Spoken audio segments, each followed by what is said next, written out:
We're gonna go ahead and get this stuff done.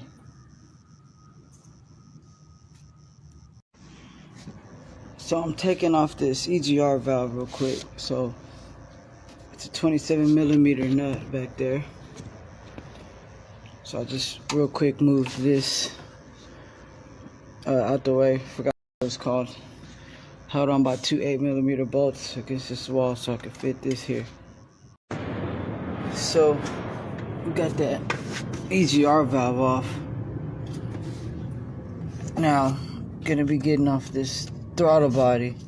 You got two 8mm bolts on this side, and then two over here on this side. This one back there. It's back there, and then one right here.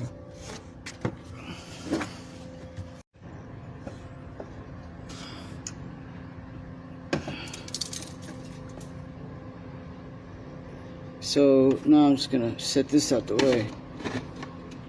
Next step I'm taking, and it doesn't have to be in this order, is removing this alternator because it's attached to the intake manifold. So you have to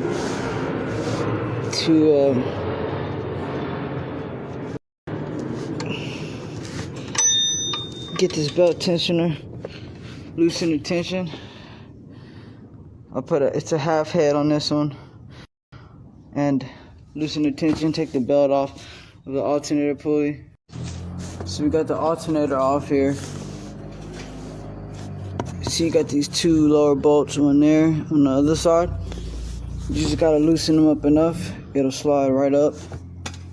I didn't disconnect it because all I'm gonna do is just probably scoot this, set this out the way, put it on top of the washer fluid reservoir over there.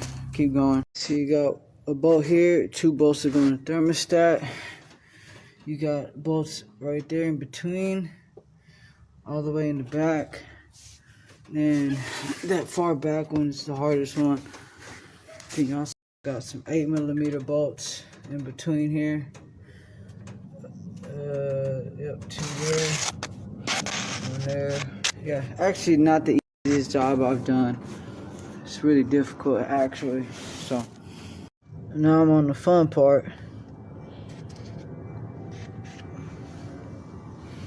So I'm all up in this thing. So you get frustrated very easily, you definitely don't want to do this on the 4.6 F150. I actually really don't like working on the F150 sometimes, man.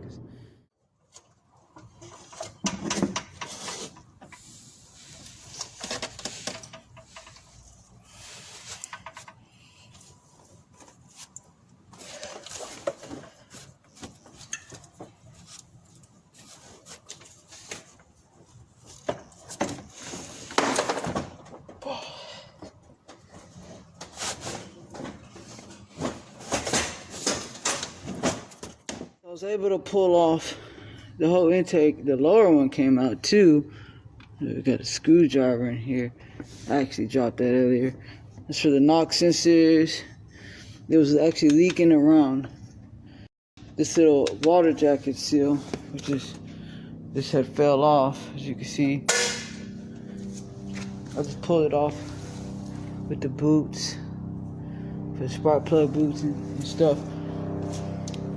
And so we're gonna end up putting those new ones on anyways. And it looks like the lower intake came off. You see the seal, everything was just bad. So yeah, so we did that. Alright, so these are the coolant jackets. These are the intake. This is where the intake valves are. Now you see these are nice and dry inside, but in these there's coolant inside. See, that one's dry. That one looks dry. That one does too. There's this one. So the seal is bad. This is what makes the car give out white smoke. So now we gotta clean this side. Already got this side cleaned back up, ready for intake to come back on. So for all those who are gonna change out this middle intake plenum gasket, You got 1, 2, 3, 4, 5, 6, 7 is far back on 8. This is all the way by the firewall. So you got 8 right here.